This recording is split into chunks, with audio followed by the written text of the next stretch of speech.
My name is Suleiman, and I wanted to reflect and share with you some of the transformational leadership successes I've had over the past 2 years during my family medicine residency at the University of Toronto, and also to talk about my MDNextStep. On in residency, I felt extremely frustrated and unsatisfied because of the very high volume of patients with mental health challenges. It was frustrating because other than prescribing medications, I felt completely helpless because there wasn't much else I could offer, and I felt that I was letting my patients down big time. The barriers for accessing psychotherapy, which is first-line therapy for most mental illnesses, were too high. Most importantly, I learned that many of my resident colleagues had the same challenge. This started me on a path where I was determined to take leadership and make a difference. In order to make psychotherapy education instantly easier to access, I successfully lobbied for building a resident library full of helpful texts and purchased over $1,000 in books with popular psychotherapy manuals like Mind Over Mood at our residency site. After reading and studying these manuals, myself and my colleagues felt better apt and more comfortable with offering primary care mental health, and made a huge difference in feeling how rewarding it was, again, to practice the full breadth of family medicine. After realizing the rewards of feeling confident in mental health, I wanted to help scale up my efforts and reach the broader University of Toronto and hopefully Canadian audience. To do so, myself and Dr. Al-Hoshani took on the task of creating a survey and focus groups where we could meet with residents to better understand their needs and learn how we can help better advocate for each other in terms of psychotherapy education and also for our patients with mental health challenges. To our surprise, we received in-depth feedback from over 140 residents, which showed that 72% of residents received no clinical training in psychotherapy, despite 90% of them believing it was an important skill in primary care.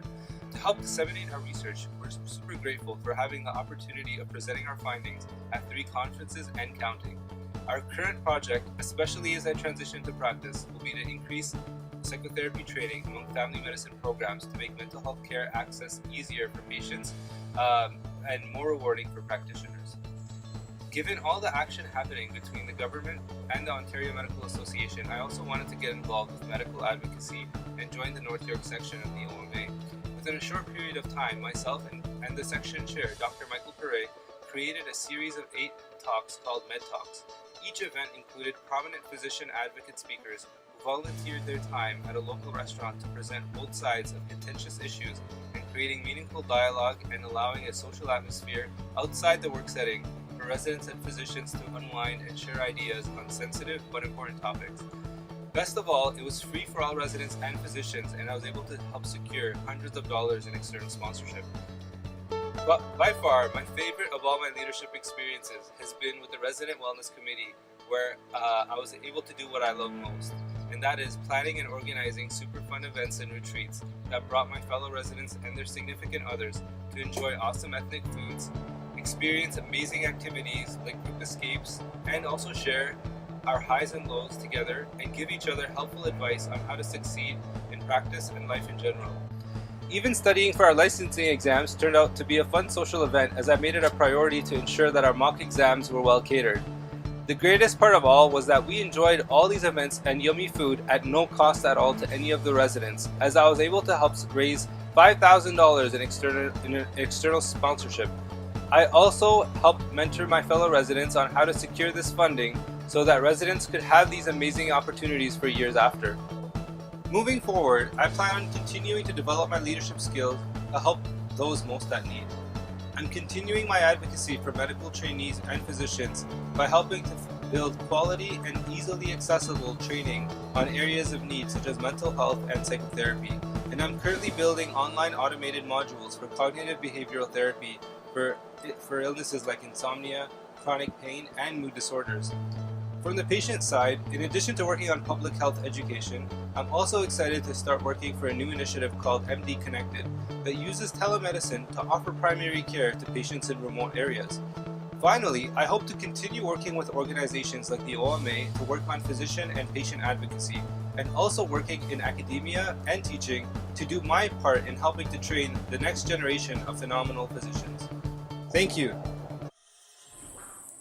Hello, this is Ishtiaq Ahmed. I'm staff at Lakeridge Health in the Departments of Family Medicine, Emergency Medicine, and Anesthesia. I would like to submit this testimonial in support of Dr. Suleiman Furmli for the MDNextStep competition. I think he's highly deserving. He spent some time with me as a resident in the clinic and in the hospital, and his clinical skills are excellent. He's great with patients, great with staff. I think he'll make an excellent family physician. In addition, Dr. Furmli has done very well for his fellow colleagues by developing various programs and initiatives. He's taken a good leadership role at the Resident Wellness Committee, where he established, helped establish a library for family medicine residents. He's also taken the initiative to improve the education in the mental health sector. He has a passion towards mental health education and treatment in primary care, and he's also, from what I understand, working on various modules which would make CBT and mental health counseling more accessible, more cost-effective for patients, and an excellent resource for primary care physicians to be able to offer this to their patients. So Dr. Furmli's done exceptionally well so early on in his career, and I encourage him to continue in this path in the area of research and development and being more innovative with solutions towards improving how we do things in primary care. So I wish him all the best, and thank you for the opportunity. Hi, my name is Suleiman. I'm sending this video to make sure that my colleague Suleiman wins the MDNextStep award for his outstanding leadership. In the first few months of residency, I think we were both shy in interacting a lot and working together, but soon, once we both became more confident in our roles, I saw Suleiman's leadership skills flourish, and I too jumped on working with him on his many initiatives once I grabbed hold of his passion.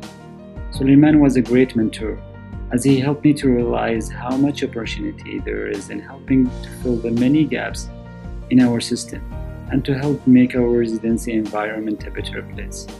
He very quickly made me join the Resident Wellness Committee and also take a big role in tackling mental health for our patients. I love that he likes sprinkle fun in everything he does, so even serious things like medicine and work becomes an enjoyable experience filled with food and laugh. Suleiman has coached me strongly on my communication and writing skills, and I'm looking forward to having my name alongside his on multiple academic research publications. He has even inspired me to spend my entire next year pursuing a fellowship on medical education and curriculum development to improve mental health education for resident and practicing physicians. I look forward to working with Suleiman as he transitions practice in making a difference. Thank you so much.